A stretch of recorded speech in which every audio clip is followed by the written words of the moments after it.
یہ اللہ کے گھر سے صدا آتی ہے، ہم نماز پڑھنے نہیں آتے، تو کیوں نہیں آتے؟ وہ کہتے ہیں ہمارا تعلق رب کے ساتھ نہیں۔ یہ تعلق کی سارا مسئلہ ہے، تعلق کی ساری بات ہے۔ ہمارے محلے کے اندر ہو جاتی ہے فوتگی، بندے گجرانوالے سے بھی آتے ہیں، سیالکوٹ سے بھی آتے ہیں، لاہور سے بھی آتے ہیں، مریدکے سے بھی آتے ہیں، سرگودے سے بھی آتے ہیں، پنڈی سے بھی آتے ہیں، دور دور 4-4 5-5 گھنٹوں کا سفر کر کے بندے یہاں آتے ہیں نا؟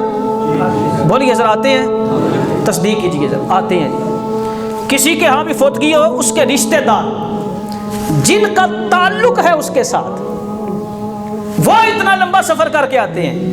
جس کا تعلق نہ ہو وہ تو دوسری گلی کے اندر سے بھی اٹھ کے اس کا جنازہ نہیں پڑتا۔ بات ہے تعلق کی، تعلق ہو تو بندہ لاہور سے چل کے یہاں آ جاتا ہے۔ بھئی تم نے 5 گھنٹے کا سفر کیا، 4 گھنٹے کا سفر کیا، کام کاج چھوڑا، اتنا سب کچھ اپنی مصروفیات کو چھوڑ کے یہاں آ گئے، کیوں آئے؟ کہتا ہے یار تعلق ہے میرا، یہاں تعلق کی بات ہے، میرا چچا زاد ہے، پھپھی زاد ہے، خالہ زاد ہے، ماموں زاد ہے، اور میرا رشتہ دار ہے، اگر میں نہ آؤں گا تو تعلق خراب ہو جائے گا۔ بھائی اتنی دور سے آگے تعلق رکھنے کے لیے انہوں نے کیا کیا؟ صرف فوتگی والے گھر والوں نے ایک کال کی، فون کیا، جی فوتگی ہو گئی ہے۔ یہ صرف کال گئی ہے، میسج گیا ہے، یہ آواز پہنچی ہے، ادھر سے دوڑے لگ گئی ہیں۔ تعلق خراب نہ ہو بھائی، اگر نہ پہنچے تو تعلق خراب ہو جائے گا۔ یہی سمجھ لو، اللہ کے گھر سے کال آتی ہے، اللہ کے گھر سے میسج پہنچتا ہے، آواز آتی ہے، حی علی الصلاۃ، آؤ نماز کی طرف، حی علی الفلاح، آؤ کامیابی کی طرف۔ کہتے ہیں جن کا تو ہو رب کے ساتھ تعلق، وہ جتنے بھی مصروف ہوں یا دور ہوں، وہ یہ نہیں دیکھتے ہم کام میں لگے ہوئے ہیں، ہمارا فاصلہ بڑا طویل ہے، ہماری اپنی پریشانیاں ہیں، وہ سب کچھ پیچھے رکھ کے رب کی صدا پر اور رب کی طرف سے آنے والی کال پر فوراً مسجد میں آ جاتے ہیں، کیوں کہ رب سے تعلق خراب نہ ہو۔ رب سے تعلق، اور جن کا رب سے تعلق نہیں ہوتا وہ چاہے مسجد کے سامنے ہیں، چاہے مسجد کے پیچھے ہیں، چاہے مسجد کے آگے ہیں، ان کو اس چیز کی فکر نہیں ہوتی۔ اب میں نے اور آپ نے غور کرنا ہے، میرا اور آپ کا رب کے ساتھ تعلق کتنا ہے؟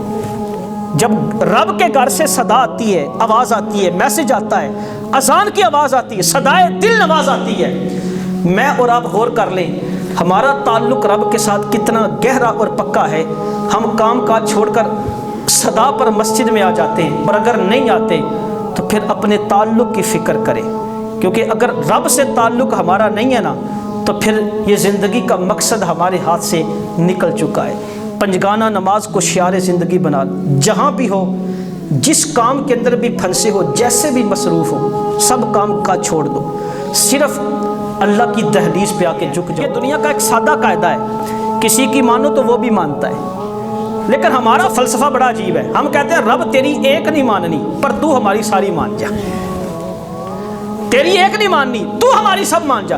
ہم مصیبت میں پھنسے ہوں، بیماری میں مبتلا ہوں، پریشان ہوں، لاچار ہوں، نادار ہوں، مقروض ہوں، جو بھی ہوں، ہم دعا کریں ہمارے مسئلے حل ہو جائیں، لیکن ہم نے تیری ایک نہیں ماننی۔ جب تو بلائے تو ہم نے نہیں آنا، تیرے گھر سے صدا آئے ہم نے نہیں جانا، لیکن ہم کال کوٹھڑی میں بیٹھ کر جو بھی دعا کریں ہماری قبول ہو جائے۔